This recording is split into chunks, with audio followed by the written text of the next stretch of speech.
ایک بات کہنے لگا ہوں، اسے یاد رکھنا. میرے اعلیٰ حضرت رحمۃ اللہ علیہ فرمایا کرتے، حسد کرنے والا بندوں پر اعتراض نہیں کرتا، اللہ پر اعتراض کرتا. وہ کہتا ہے اللہ اسے کیوں دیا ہے، اتنا کیوں دیا ہے، معاذ اللہ وہ اللہ کی تقسیم پر اعتراض کرتا. حسد کرتے ہو بے چین رہو گے. حسد آپ کے دل کو تڑپا کے رکھ دے گا. چھوڑے، اللہ بڑا کریم ہے، جس کو جہاں چاہتا ہے وہاں بٹھا دیتا ہے. آپ قطعاً اس بحث میں نہ پڑے کہ اللہ نے کس کو کتنا دیا ہے، کب دیا ہے، کیوں دیا ہے. وہ بڑا بے نیاز ہے. حسد آپ کو تباہ کرے گا. دنیا میں پہلا گناہ جو ہوا تھا وہ حسد تھا. ابلیس نے حضرت آدم سے حسد کیا، کہنے لگا میں بہتر ہوں، سرداری اس کو مل رہی ہے، یہ تو اللہ کو پتہ ہے نا کس کو دینی ہے. اور دنیا میں پہلا قتل حسد کی وجہ سے ہوا. حابیل قابیل کے درمیان حسد کا معاملہ تھا. خاتون کا نکاح اس سے کیوں ہو رہا ہے، مجھ سے ہونا چاہیے. حسد تباہی کرتا. آپ یقین کریں، یعنی دکاندار کے سامنے دوسری دکان پڑتی ہے اور پریشان ہو جاتا ہے. وہ کہتا ہے میرا کیا بنے گا، لا حول ولا قوت الا باللہ العلی العظیم. یعنی تیرا کیا خیال ہے کہ تیرے حصے کی روٹی وہ کھا جائے گا؟ اتنا چھوٹا دل. یعنی تیرا موقف یہ ہے کہ تیرے حصے کا نصیب اس تک چلا جائے گا، یہ تیری خواہش ہے. ایک دوسرے کی کمزوریاں بیان کرنا، اس کا تو مال ہی ناقص ہے جی، اس کے تو پاس ہی کچھ نہیں. یہ تو کمزور لوگوں کا طریقہ ہے. میرے رسول کریم علیہ السلام گزر رہے تھے، پت جھڑ کا موسم تھا، خزاں کا موسم تھا، درختوں کے پتے جھڑ رہے تھے. صحابہ کو ساتھ لے کے حضور گزرے اور ایک درخت کی ٹہنی کو پکڑ کے حضور نے ہلایا. صحابہ فرماتے ہیں کہ چھم چھم اس کے پتے گرے، زمین پر ڈھیر لگ گیا. حضور نے فرمایا دیکھا تم نے کیا ہوا؟ حضور ہاں. فرمایا کتنی تیزی سے پتے جھڑے ہیں، صرف تنا رہ گیا ہے اور خالی ٹہنیاں رہ گئی ہیں، کوئی حسن بچا ہے؟ حضور نہیں.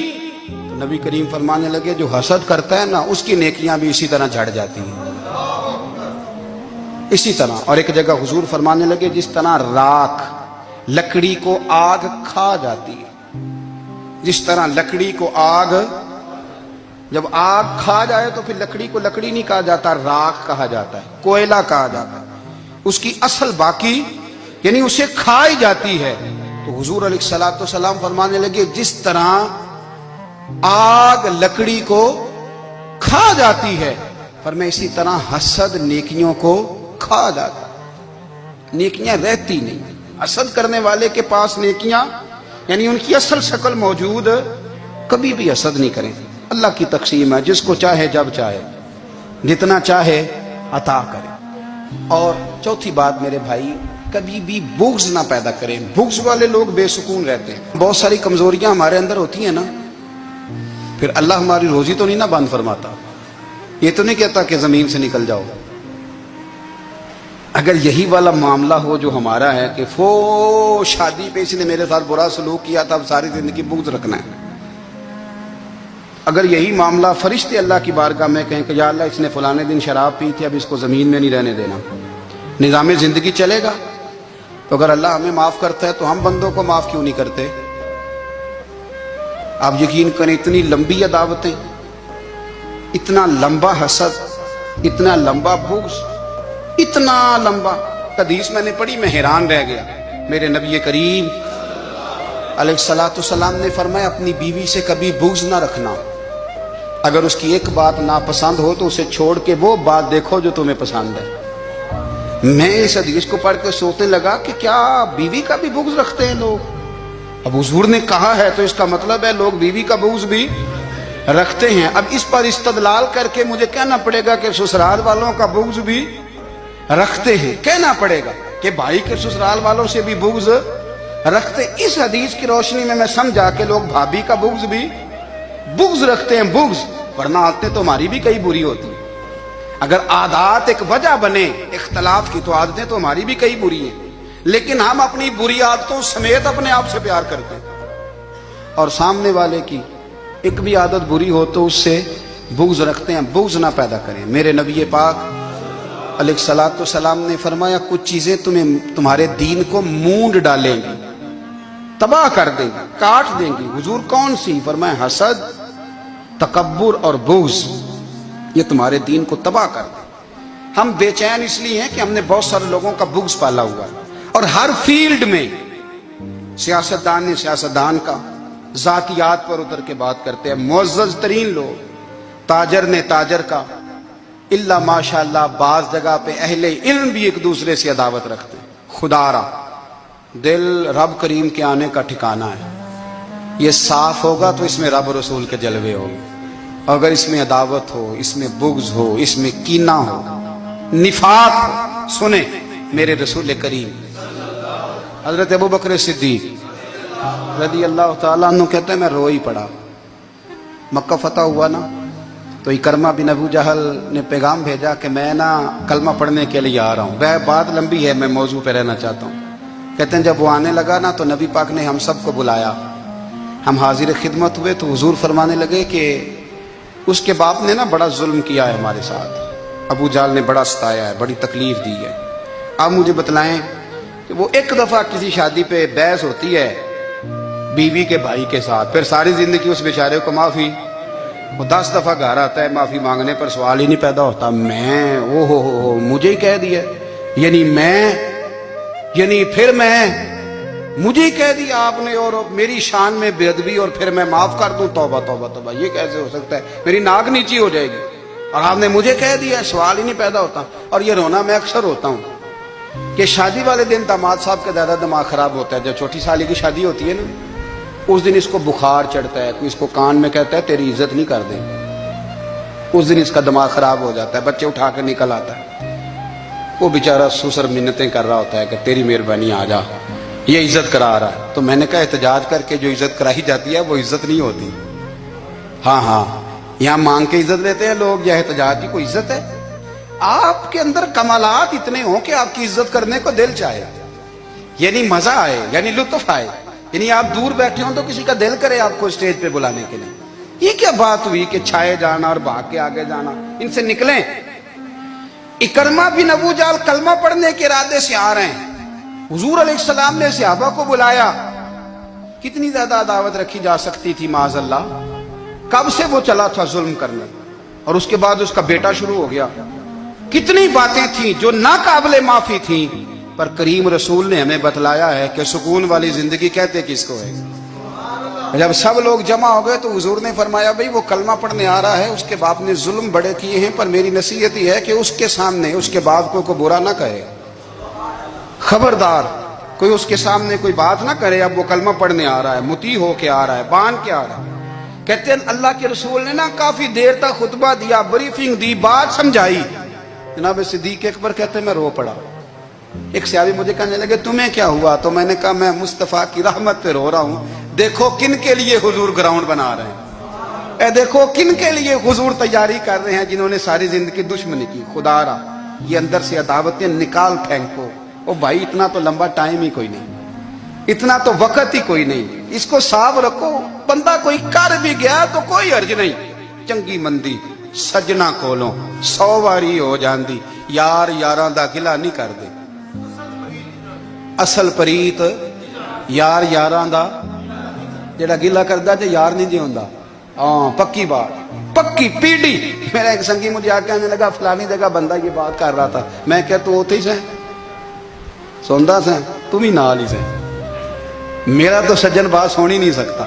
چنگی مندی سجنا کولوں 100 واری ہو جاندی، یار یاراں دا گلا نہیں کر دے، اصل پریت جنہ دی۔ ہاں جو بندے پھر ہوتے اس طرح کے، ان کے لیے بھی میاں صاحب نے کہا ہے، ان کے لیے بھی میاں صاحب نے کہا ہے، ان کے لیے بھی آپ نے بات ارشاد فرمائی ہے۔ آپ نے فرمایا چنگا ہویا لڑ نیڑیوں چھٹا، کتے عمر نہیں لنگی ساری، بے قدران دی یاری کولوں توبہ لکھ لکھ باری، او چنگا ہویا لڑ نیڑیوں چھٹا، کتے عمر نہیں لنگی ساری۔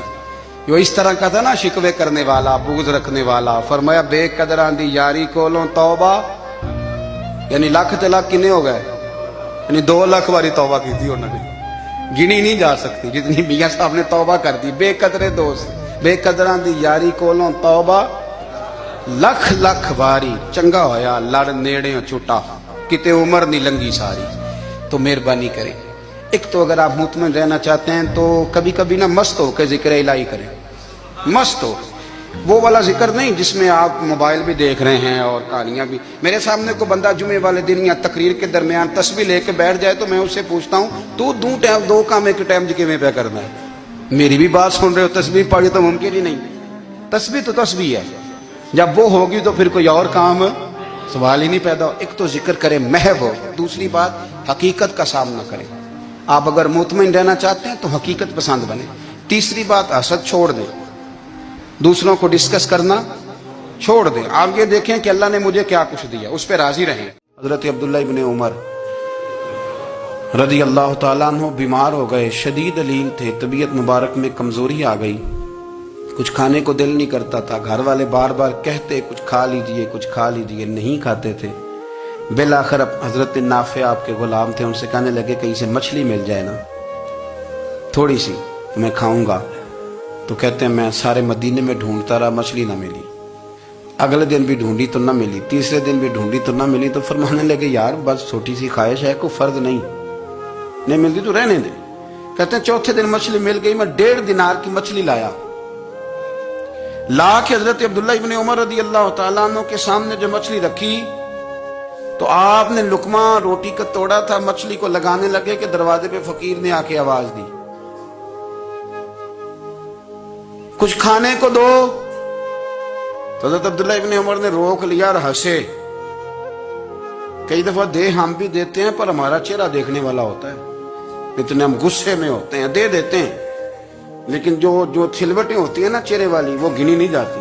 ہنسے فرمایا دیکھو میرا اللہ کتنا کریم ہے, وہ مجھے بچانا چاہتا, اٹھا بار دیا جا کے. تو خادم اب حکم کا پابند تھا, وہ لیت اللہ تو کر نہیں سکتا تھا, وہ گیا اور جا کے دے آیا. فقیر جب سارے محلے سے آٹا اکٹھا کر لیتے ہیں تو پھر ایک جگہ جا کے بیچتے بھی ہیں. دے آیا, وہ 2 گلیاں آگے گزرا تو میں پیچھے دوڑا گیا. میں نے کہا سچ بتا کھانی ہے کہ بیچنی ہے؟ وہ کہنے لگا جو بھی سبب لگ جائے کر جاؤں گا, آپ نے دے جو دی ہے. تو کہتے ہیں میں نے اسے کہا کہ یہ 1.5 دینار کی میں نے خریدی تھی, اگر تو 2 دینار کی مجھے بیچ دے تو آج کل مچھلی مدینے میں مل نہیں رہی, تو میں اپنے آقا کو دے دوں گا, وہ یہی کھائیں گے, بیمار ہیں. تو کہنے لگا جی بسم اللہ, مجھے کیا اعتراض ہے, 2 دینار مل رہے ہیں, 1.5 کی مچھلی, اور 1.5 کی بھی کسی نے نہیں خریدنی تھی, اب تو پک گئی. فرماتے میں نے 2 دینار اس کو تھمائے, وہ مچھلی اس سے خریدی اور خرید کر کے میں لا کے حضرت عبداللہ ابن عمر کے سامنے دوبارہ رکھی. تو فرمایا یہ کیسے آ گئی؟ میں نے کہا حضور 1.5 کی خریدی تھی اور پھر فقیر کو دے دی, اب اسی سے میں 2 دینار کی خرید کے لایا ہوں, آپ قبول فرمائیں. تو فرمانے لگے تم نے اچھا نہیں کیا, اب اس طرح کرو 2 دینار بھی اسے دے اور مچھلی بھی واپس دے آؤ. عرض کی حضور کیوں؟ فرمایا تم نے قرآن نہیں پڑھا؟ حضور پڑھا ہے. فرمایا رب فرماتا ہے لن تنالوا البر حتى تنفقوا مما تحبون, تم بھلائی کو اس وقت پہنچو گے جب اپنی پیاری چیز راہ خدا میں خرچ کرو گے. امام غزالی نے لکھا ہے, فرمانے لگے دیا. تو وہ حضرت نافع کہتے ہیں میں دینے گیا, دے کے واپس آیا تو کچھ پریشان تھا, کیونکہ مجھے بھی 4 دن ہو گئے تھے نا تلاش کرتے. تھوڑی طبیعت میں مایوسی تھی, کتنی محنت سے میں نے لایا اور آپ نے واپس کر دی. تو حضرت عبداللہ ابن عمر نے مجھے قریب بٹھایا, پھر مجھے تھپکی دی. فرمانے لگے پتر میں نے ویسے بھی کبھی جھوٹ نہیں بولا, اور آج کل تو میں ویسے ہی بیمار ہوں, ٹائم ہی نہیں, وقت ہی نہیں, موقع ہی نہیں جھوٹ بولنے کا. میں تجھے سچ بتاؤں, مجھے مچھلی کھا کے اتنا سکون نہیں ہونا تھا جتنی اللہ کے راستے میں خیرات کھا کے مجھے سکون ہوا. تو تجھے تو میری راحت سے غرض ہے نا کہ مجھے راحت کیسے ہوتی ہے, تو مجھے سکون ملا ہے, راہ خدا میں دے. میں نفسانی خواہش پوری کر لیتا تو یہ میرا نفس کل پھر مجھ سے مچھلی مانگتا, پرسوں کہتا نہیں چھوٹے گوشت کی یخنی بھی چاہیے. ہم لوگ الجھ گئے ہیں, بہت بڑے قیدی ہیں اپنے آپ کے, بڑے قیدی, سارا دن اپنی خواہشات کی تکمیل میں بھاگے رہتے ہیں. بڑے بڑے سونے نوجوان, میں ان پہ تنقید نہیں کرتا, مجھے ان پہ ترس آتا ہے.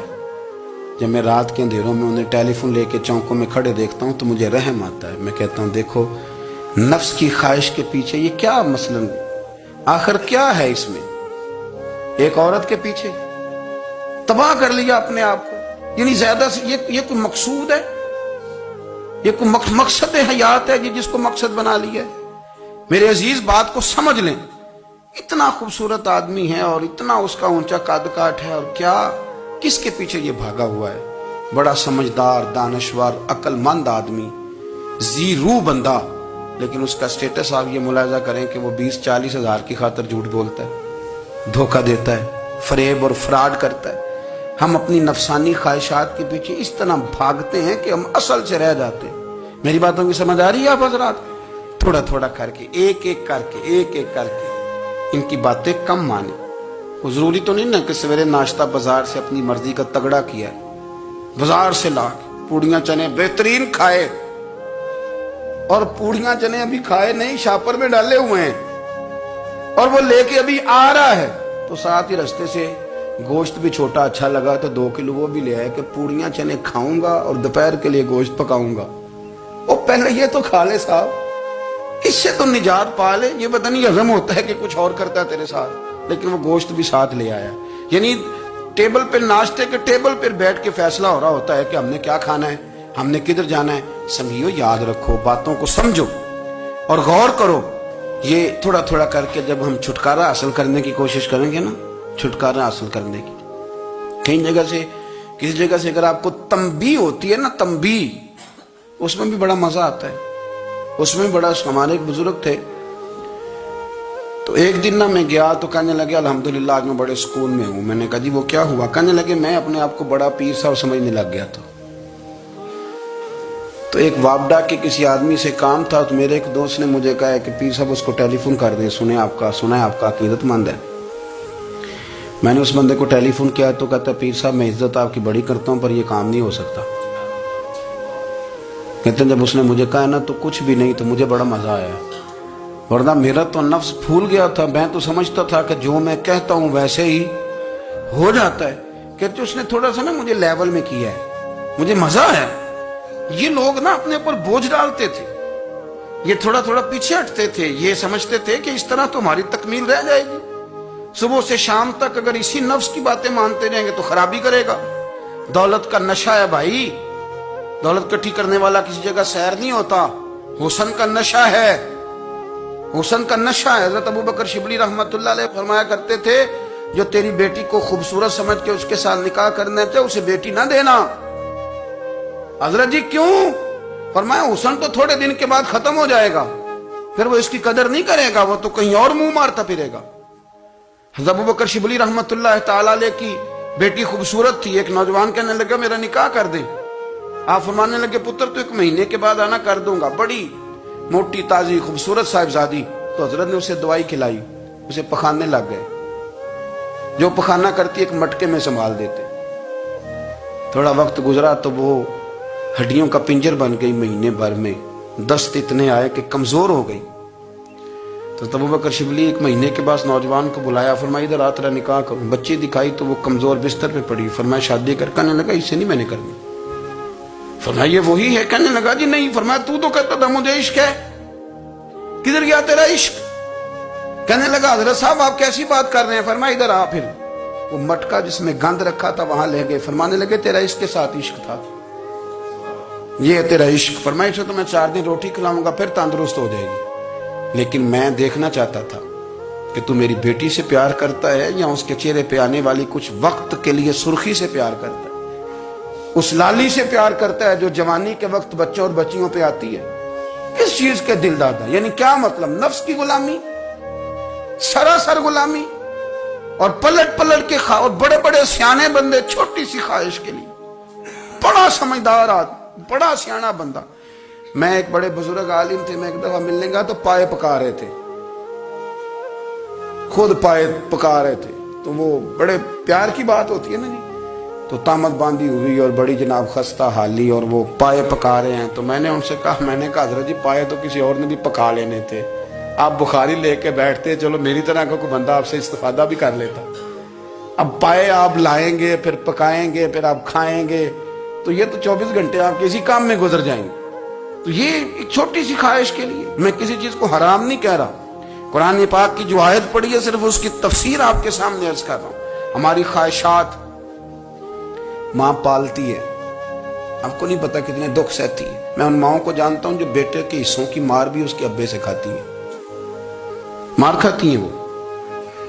ایک خاتون ایک کان سے سنتا نہیں, میرے پاس ایک دفعہ آئی, کہنے لگی 60 لگ گئی سی, کوئی دعا کر دیں کہ آپ کو وظیفہ پر. ڈاکٹر کہتے ہیں ٹھیک نہیں ہو سکتے.